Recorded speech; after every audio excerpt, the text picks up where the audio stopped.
Al, go ahead.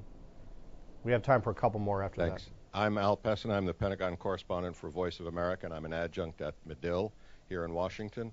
I want to follow up on two things that have been talked about. One is the issue of on-the-record versus background in the Pentagon briefing room.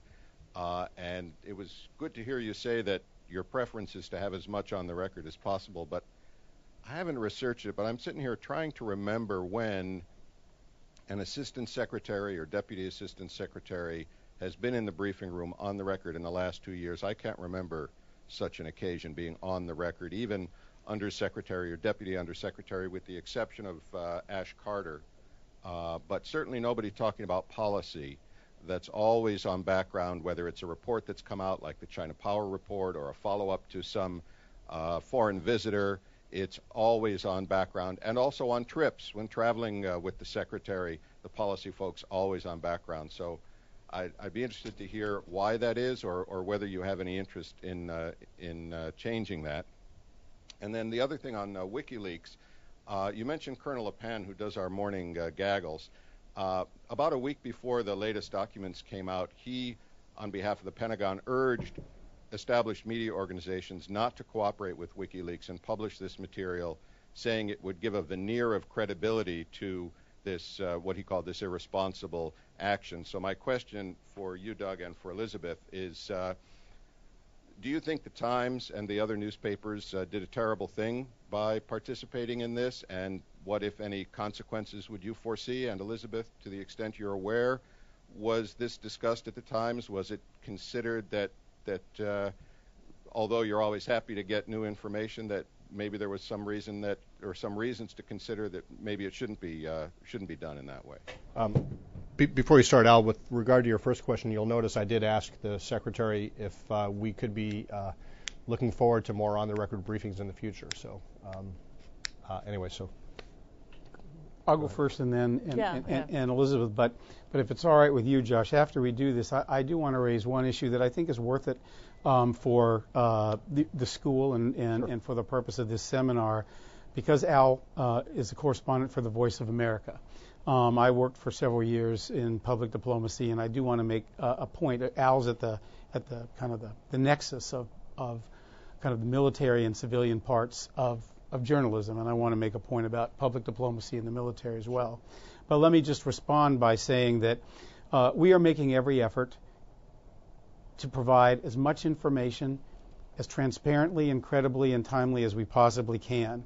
I take your point about having more of the policy folks be on the record. It's a point that I intend to follow through on. I also have to say that there are times, and I believe that what we did last week, that the background decision was made to be able to provide information. We saw it as either provide information this way or we wouldn't be able to provide it. So I think that we're not always making zero-sum decisions about this person's going to go out on the record and this person's going to go out on background. But the point that you're making, I think, is a valid point. And if I can just say one other thing with regards to the New York Times and other papers writing on this subject. It was one of the reasons I asked Elisabeth and wanted to hear from the press what you thought, because I don't think there's a clear-cut answer. On WikiLeaks? No. On mainstream media writing. I personally think that it's probably an issue that if you're a journalist trying to put myself in your shoes, you're always faced with. You're always faced with what are your sources and how do you get the information and how do you present the information as best you can.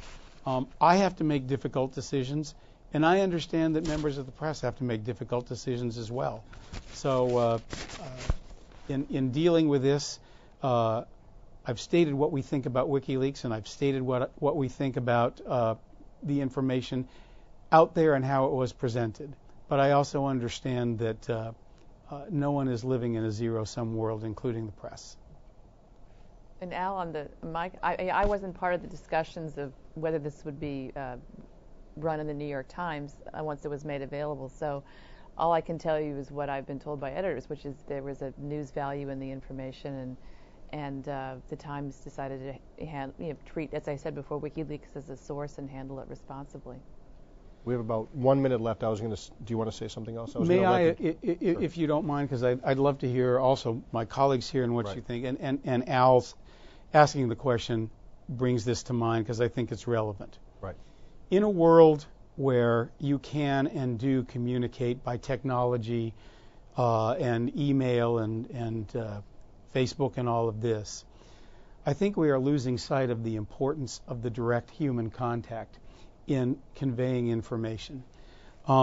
You have a decade in which younger men and women in uniform have really been the ones representing the U.S. government out there engaging directly. Not just, you're no longer dealing in London and Paris and Rome with editors and government leaders. You're dealing with village leaders and shuras and religious leaders and teachers and people who themselves have become opinion leaders in their countries because they have the means to do so and because the press is covering them. You can have religious extremists from Florida to Yemen become international figures of consequence as a result of the attention paid to them. It's an issue that I think is not addressed and discussed enough.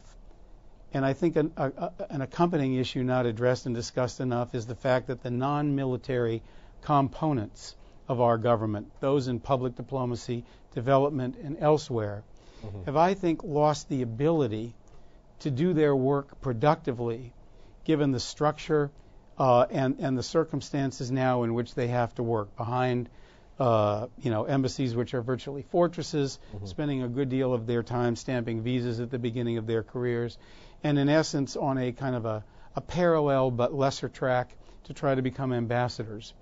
You see young men and women working for NGOs, Americans all over the world.